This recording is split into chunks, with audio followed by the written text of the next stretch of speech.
Dans quelle mesure envisagez-vous l'intégration des outils technologiques dans vos curriculums et comment pensez-vous que ces outils impacteront l'avenir éducatif de votre pays? Pour ce qui est du Mali, je voudrais dire que nous avons fait un projet de loi que nous appelons e-éducation qui doit passer très bientôt en Conseil des ministres à propos de l'intégration d'éthique dans l'éducation. Parce que nous avons commencé depuis un bon bout de temps ce travail d'introduction des TIC en revenant sur les programmes de l'enseignement secondaire en incluant l'informatique. En dehors de cela, nous avons des écoles tests où on a pu installer des salles informatiques et où les professeurs ont été formés pour commencer déjà à travailler dans ce sens. Et plus récemment encore,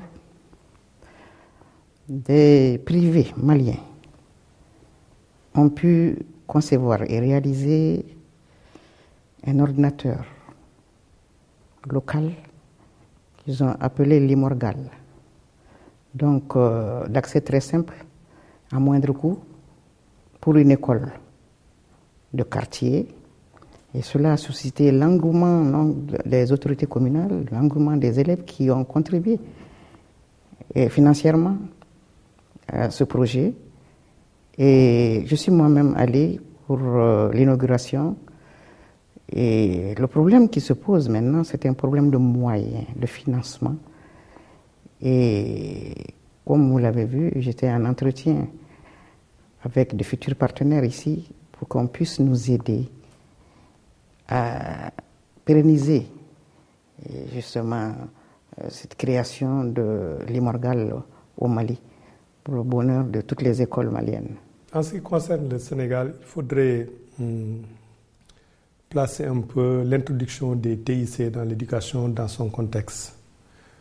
Notre pays, après les objectifs du millénaire pour le développement, a eu de 2000 à 2011 un programme sectoriel pour le développement de l'éducation qui a permis de faire passer le taux brut de scolarisation de 65% environ à 94% en 2011. Et ce programme sectoriel a été évalué et il a subsisté des défis qui tenaient à la qualité de l'enseignement, aux disparités et puis à la gouvernance. En début 2013, le gouvernement a adopté une nouvelle lettre de politique sectorielle pour l'éducation qui a été déclinée dans un nouveau programme sectoriel qu'on a intitulé le paquet, le programme d'amélioration de la qualité, de l'équité et de la transparence. Ce nouveau programme sectoriel vise 3 axes stratégiques.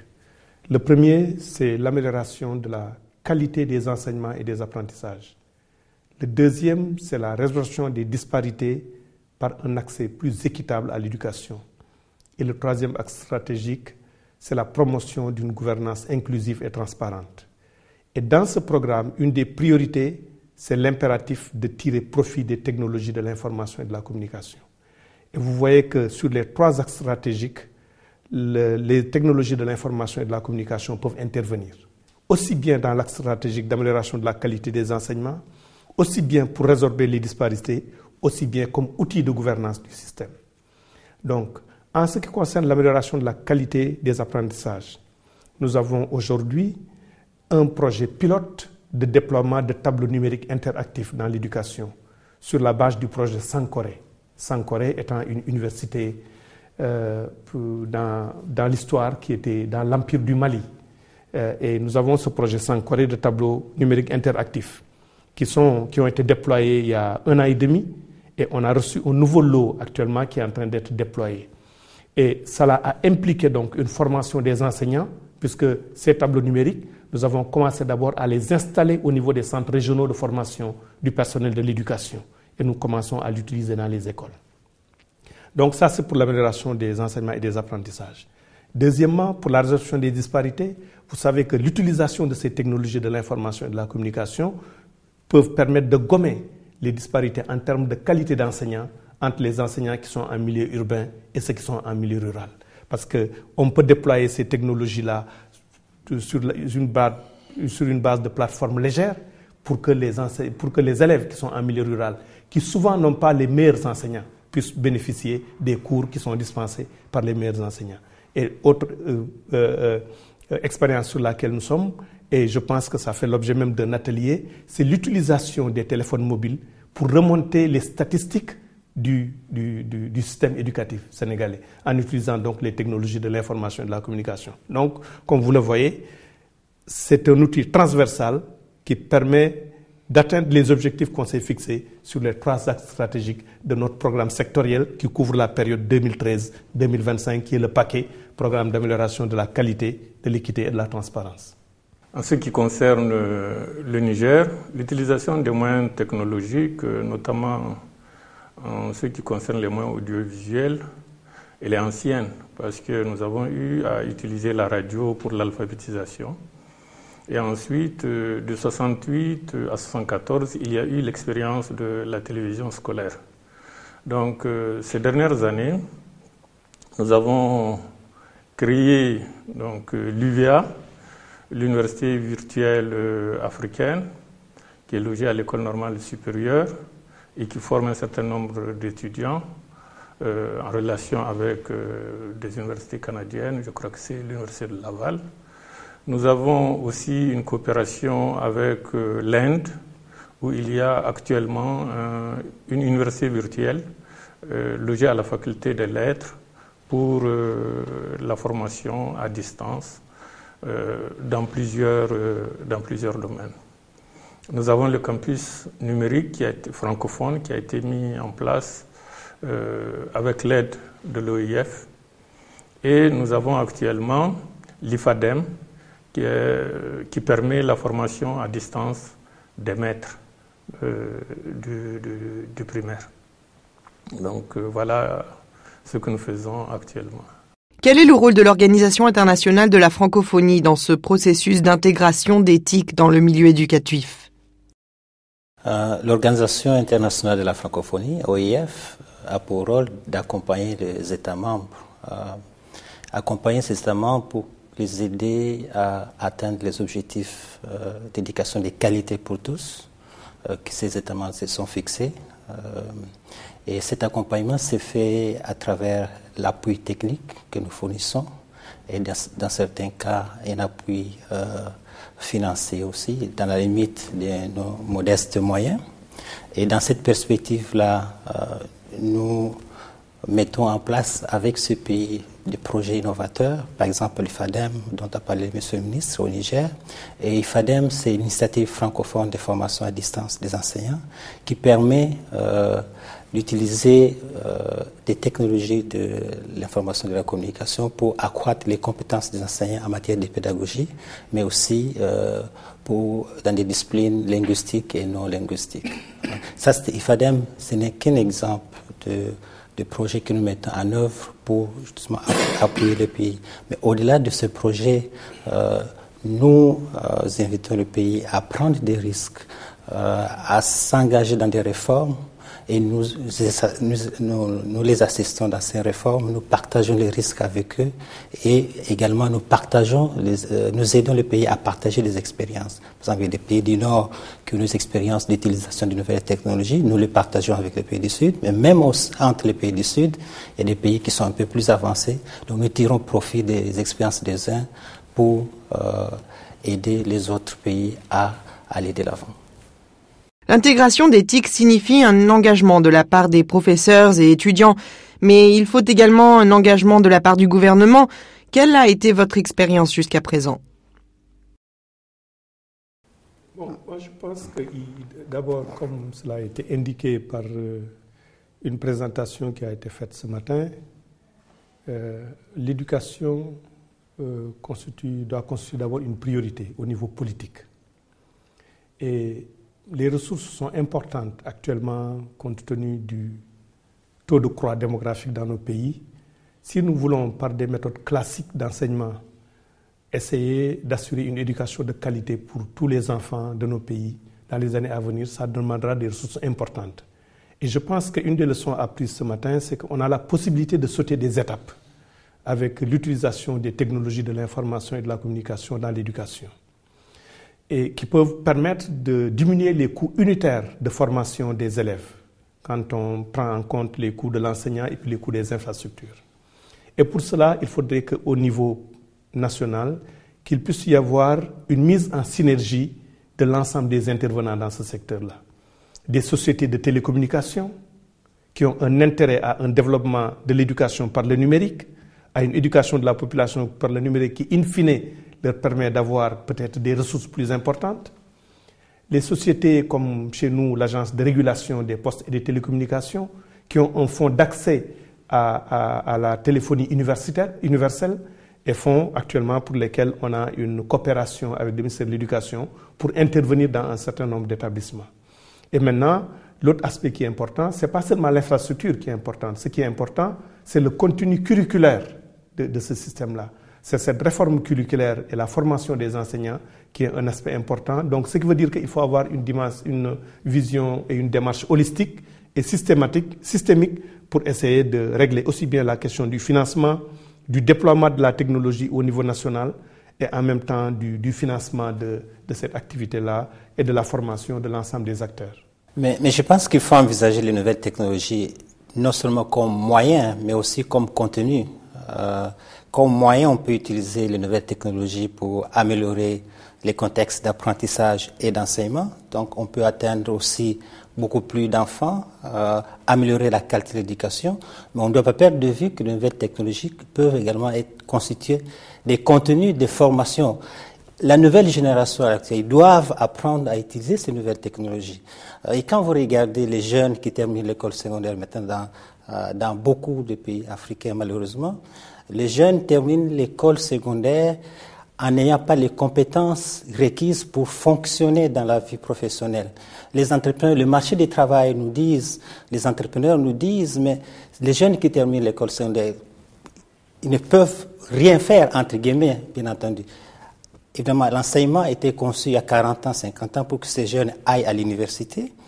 Je fais abstraction, bien entendu, des écoles techniques, professionnelles, mais l'enseignement général, de façon générale, c'était conçu pour que les enfants aillent à l'université après. Or, qu'est-ce qui se passe? Avec l'explosion démographique, il y a trop, entre guillemets, de jeunes qui sortent et qui n'ont pas de place à l'université, parce qu'il n'y a pas de place, tout simplement. Il n'y a pas beaucoup d'universités qui ont été construites. Et ces jeunes, qu'est-ce qu'ils espèrent? C'est aller, puisqu'ils ne peuvent pas aller à l'université, qu'est-ce qu'ils espèrent? C'est chercher du travail. Malheureusement, ils n'ont pas ces compétences-là. Alors, donc cela implique, comme conséquence, qu'il faut qu'on regarde nos programmes scolaires.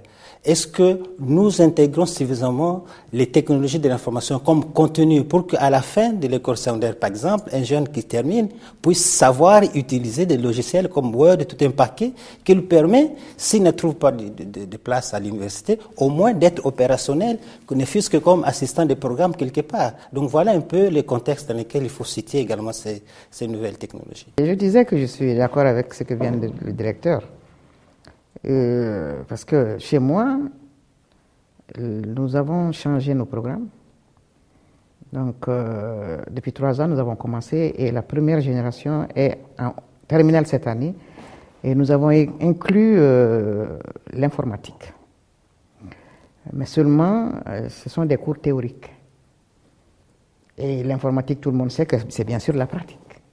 Donc, sans ordinateur, un cours en informatique, ça ne sert pas à grand-chose. Et comme il vient de le dire, il faut que, avec l'explosion démographique, les élèves ne peuvent pas tous aller à l'université. Il faudrait bien qu'ils puissent, après le cycle secondaire, pouvoir travailler avec des logiciels, etc. Donc, ce problème se pose au niveau de l'éducation au Mali. Ces plateformes technologiques, en plus de jouer un rôle éducatif, ne pourraient-elles pas devenir aussi une interface puissante pour créer une intégration régionale et même permettre à certaines populations en crise de communiquer vers l'extérieur et par ce biais de trouver un espoir grâce à la communication avec leurs voisins? C'est ce que je vais dire dans la communication que je vais faire dans quelques heures. parce que c'est un puissant facteur d'intégration entre d'abord les élèves à l'intérieur du Mali, même à l'extérieur. Donc je pense que ceci est extrêmement important. Moi, ce que je vois notamment dans l'enseignement technique et la formation professionnelle dont j'ai la charge, c'est que par l'éthique, il nous sera possible de diminuer certains coûts. Vous savez, dans l'enseignement professionnel, il faut beaucoup de matériel technique lourd, difficile à transporter, difficile, cher. Et je pense qu'avec l'éthique, il sera possible donc d'amoindrir ces coûts en faisant travailler les gens sur au moins des ordinateurs. Mais pour cela, comme l'a dit Madame la ministre du Mali, il faudrait que nous ayons les équipements. Donc il nous faudrait essayer d'abord d'avoir les ordinateurs pour équiper les salles de classe. Et de manière plus générale, au-delà même de l'enseignement professionnel et technique, ça va nous permettre aussi de réduire les coûts. Parce que aujourd'hui, les enseignants, le nombre d'enseignants croît de manière exponentielle. Le matériel d'enseignement, les livres qu'il faut acheter, je pense qu'avec l'utilisation d'éthique, il sera possible de faire beaucoup d'économies sur ce plan-là et aussi d'améliorer la qualité de l'enseignement. Donc, ce seront donc des pistes que nous allons exploiter. Pour que l'éthique soit de plus en plus accessible partout en Afrique, il s'agit aussi de multiplier les partenariats publics-privés. L'OIF peut-elle jouer un rôle de négociateur ? Si nous sommes associés à ces forums africains sur les nouvelles technologies de l'information et de la communication dans le secteur de l'éducation, c'est justement en partenariat avec le secteur privé que nous le faisons et notre objectif, c'est de montrer que ce partenariat est possible parce que c'est un partenariat gagnant-gagnant où le secteur privé trouve son compte, les gouvernements, les États trouvent également leur compte. Mais j'aimerais aussi relever un aspect extrêmement important. Il faut que dans tous nos États, l'éducation devienne réellement une priorité. Et vous savez que depuis de nombreuses années, il y a eu un consensus général pour inviter tous les États à relever la contribution du Trésor public au secteur éducatif. Et il avait été fixé il y a quelques années, au moins 20%, que les États fassent un effort, malgré tous les défis, toutes les contraintes, que les États fassent un effort pour que 20% du budget national soit consacré à l'éducation. Donc ça, c'est un effort interne qui doit d'abord être fait pour qu'à tous les niveaux, dans tous les secteurs, que les parents, les membres du gouvernement et les secteurs sociaux, que tout le monde comprenne qu'investir en éducation, c'est un investissement extrêmement rentable. Donc, ça, c'est un premier effort qui doit être fait. Deuxième effort qui doit être fait, c'est que nous devons sortir des sentiers battus. Nous sommes confrontés à toutes sortes de contraintes et comme vous le savez, les besoins sont toujours illimités. Et comme les besoins sont illimités, nous devons chercher des moyens innovateurs, des financements innovants. Je vous donne une anecdote. Il y a dans un pays... un membre du gouvernement qui me disait il y a des privés qui nous ont approchés pour établir une chaîne de cybercafés dans les écoles. Qu'est-ce que vous pensez de ça? Je dis, mais c'est une initiative intéressante. Pourquoi pas?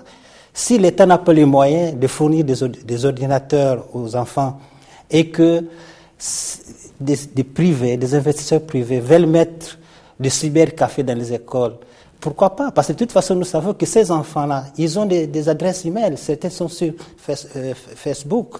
Et comment ils arrivent à les faire? Parce qu'ils n'ont pas d'ordinateur chez eux à la maison. Donc, ils vont dans les cybercafés. Donc, si les investisseurs privés viennent établir ces cybercafés au sein des écoles, c'est une jonction extrêmement intéressante. Il faut profiter de ça. Maintenant, bien entendu, il faut établir un certain nombre de normes.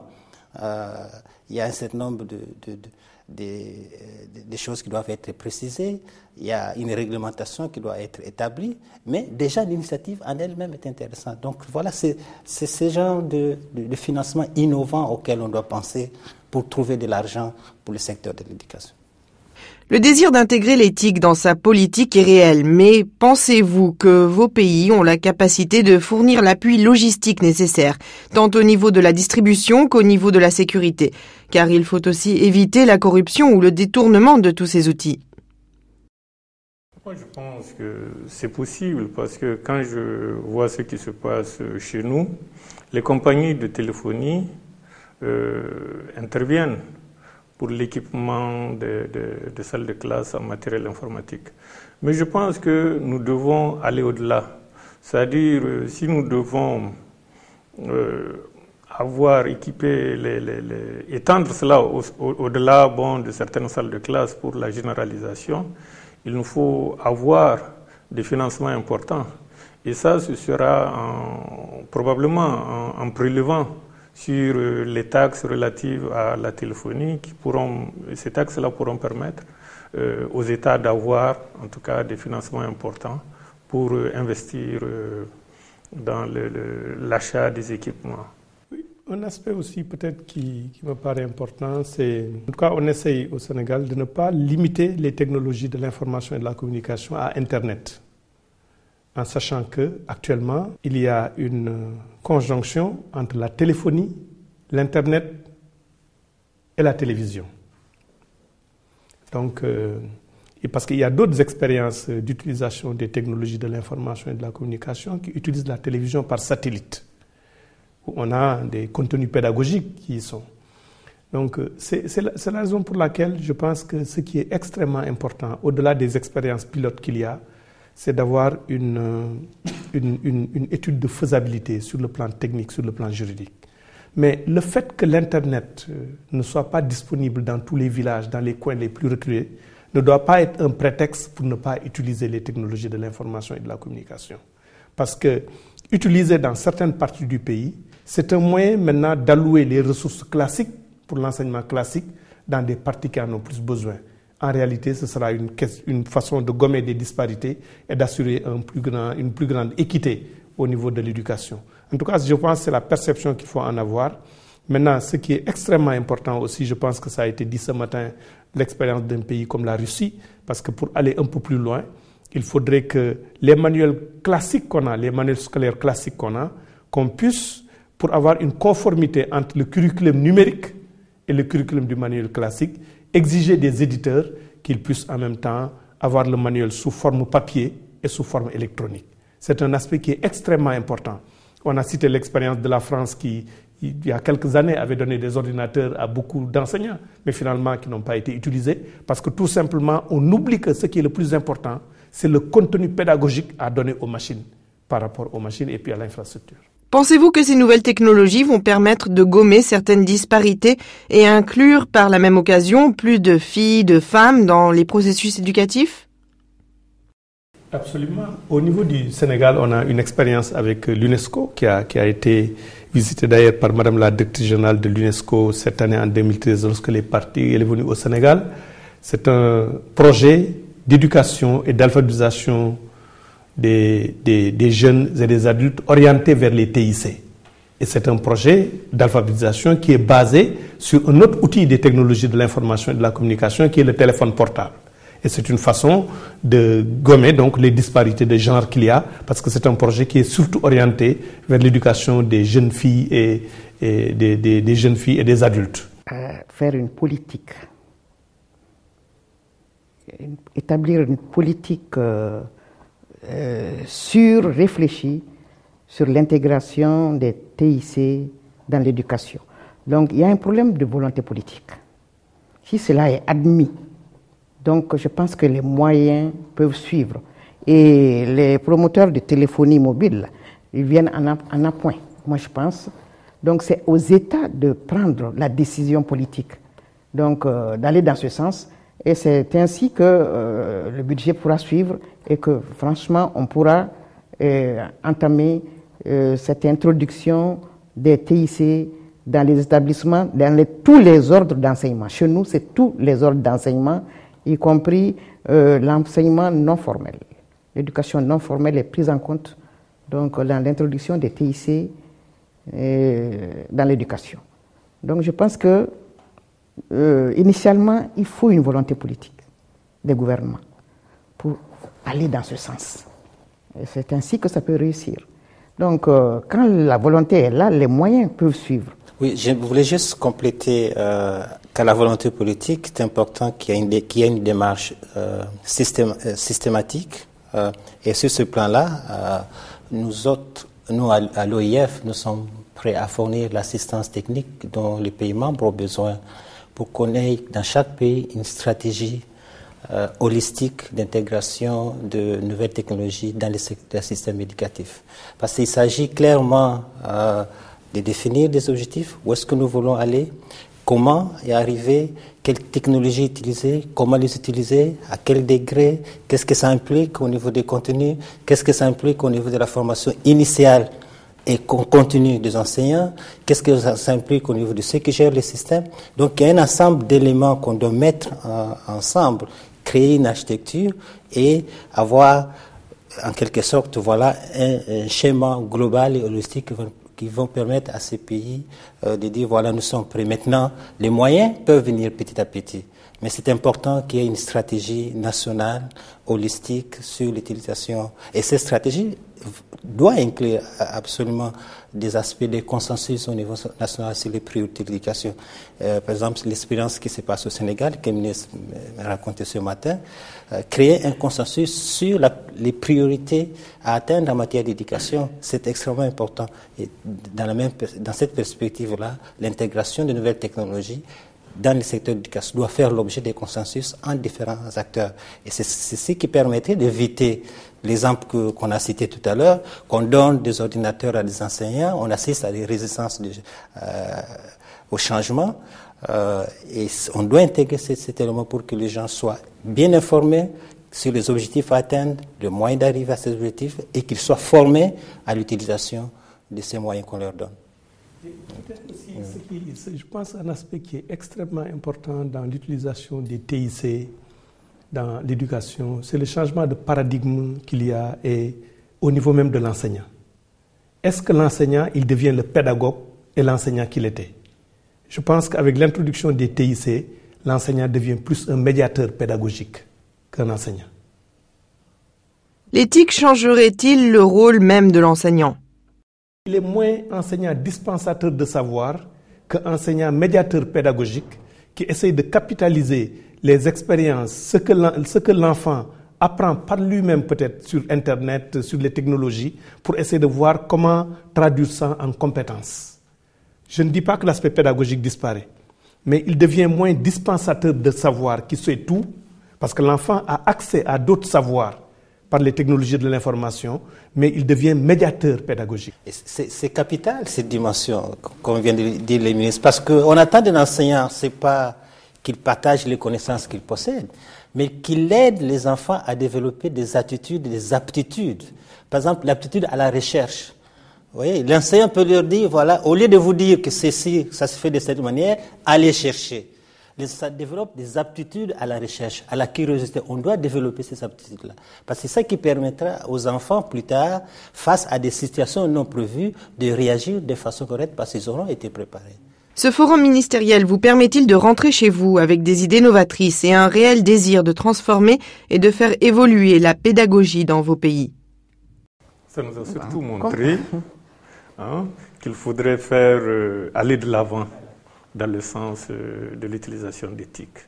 Et l'exemple de la Corée, avec le bond qualitatif qui a été fait dans la réduction de la pauvreté, devrait être pour nous, en tout cas, un catalyseur pour foncer dans l'utilisation d'éthique afin de réduire la fracture numérique et ensuite afin de l'utiliser aussi vraiment dans l'éducation. Je suis d'accord avec mon homologue. C'est ce que je vous disais, que je ne perds plus espoir. Parce que je viens d'écouter le professeur coréen ce matin qui nous a expliqué l'exemple de son pays, le bon que la Corée a eu à faire. Et les images étaient très frappantes quand il était jeune et 50 ans après. Donc je pense que nul n'a le droit de se décourager à la matière et je crois que ça nous a incité à aller de l'avant. Je pense qu'il y a un aspect que vous avez, une question que vous avez posée tout à l'heure, je pense qu'il faut peut-être revenir dessus, c'est l'utilisation des TIC peut permettre de mutualiser les ressources pédagogiques au-delà du pays, mais dans la sous-région. On peut avoir un cours de mathématiques ou de sciences dispensé par un prof du Mali ou du Niger de façon magistrale qui peut être utilisé au Sénégal. Et je pense que cet aspect intégration, au-delà de l'intégration nationale, intégration sous-régionale, pour utiliser les meilleurs cours qu'on a, c'est une chance aussi pour nos pays parce que ça permet de mutualiser l'ensemble des ressources pédagogiques que nous avons. Et un autre aspect qui est important, une réflexion que j'ai faite ce matin, lorsque j'ai été nommé il y a 1 an de cela ministre de l'Éducation nationale et que le nouveau gouvernement du président Macky Sall a été mis en place pour résorber les abris provisoires qu'il y a, où les enfants étudient dans des conditions parfois difficiles, avec des abris de fortune, le montant estimé était de 73 milliards de francs CFA. Le gouvernement du Sénégal est en train de voir des moyens d'essayer de résorber ces abris provisoires. Après les exposés qui ont été faits ce matin, je suis en train de me dire, comme nous avons la possibilité de sauter l'étape 2, qui est d'étudier au même moment, à la même place, pour aller à l'étude partout, n'importe quand et n'importe comment, n'importe quelle personne, est-ce que ces 73 milliards-là, il faudrait les investir dans les infrastructures classiques de construction de salles de classe, ou bien il faudra prendre une bonne partie et ne pas l'investir sur les technologies de l'information et de la communication pour sauter l'étape 2 dont le professeur qui a exposé ce matin a parlé. Que pensez-vous des arguments qui vont à l'encontre de l'utilisation de tous ces outils en milieu éducatif et qui pensent que l'humain même risque d'y perdre? Après tout, l'interaction en face à face avec ses professeurs et camarades fait tout autant partie du développement. Assister à des cours à travers un écran change fondamentalement la dynamique, non? Je pense que la dimension interaction personnelle humaine doit toujours exister. C'est pourquoi j'ai parlé tout à l'heure de médiateur pédagogique. L'enfant peut-être peut avoir sur sa tablette un cours qui est déjà positionné, peut regarder le cours chez lui. En ce moment-là, la salle de classe ne devient plus l'enseignant ou le maître qui est devant ses élèves et qui leur dispense un cours, mais peut-être qu'il va les mettre autour d'une table et chacun va dire la compréhension qu'il a de ce qu'il a vu sur sa tablette ou bien sur Internet. Et je pense effectivement que cette interaction humaine-là est extrêmement importante et il ne faut pas perdre de ça de vue. Donc il faudrait allier le fait de recherche personnelle sur Internet, sur sa tablette, avec cet espace-là autour d'une table où 4 enfants vont partager leur expérience de la compréhension qu'ils ont du cours. Et au contraire, cette notion de médiateur pédagogique permet de développer cette interaction personnelle et interpersonnelle qu'il y a entre les enfants. C'est pourquoi je disais qu'il faut une politique cohérente. Donc je pense qu'il faut réfléchir mûrement à tout cela. Donc pour finalement prendre la bonne décision. Avec une seule table numérique, un élève peut avoir plusieurs livres. Donc de mathématiques, de français, de sciences, etc. Donc ça nous permettra de faire des économies, beaucoup d'économies. Mais je pense que les classes sont importantes, que les enfants soient ensemble et que le maître les aide justement, à expliquer, les aide donc à comprendre un certain nombre de choses, à répondre aux questions qu'ils peuvent se poser. Donc le fait que en une seule tablette nous puissions avoir beaucoup de livres dans différentes matières peut nous permettre de faire beaucoup d'économies et d'atteindre nos objectifs finalement donc d'universalisation de l'éducation. Mais comme l'a dit, je crois que c'est M. Mwamba, il faudrait que dans nos pays, il y ait une stratégie concernant l'intégration d'éthique dans l'enseignement. Et je pense que l'Afrique se trouve à un tournant et a la chance de tirer profit des leçons apprises dans les pays du Nord, où on utilise depuis déjà quelques années ces nouvelles technologies à des fins éducatives et où on a pu faire ces expériences justement. Maintenant, ces expériences vont nous permettre, en adaptant les technologies aux contextes locaux, ces expériences vont nous permettre d'éviter les erreurs qui ont été commises dans les pays du Nord et de tirer profit des bénéfices de ces technologies. Donc, je crois que c'est un moment crucial où nous pouvons faire ces sauts en avant et en tirant profit de l'expérience des uns des autres. Et c'est ce rôle-là que nous jouons aussi à l'OIF, faciliter le partage d'expériences entre les pays membres.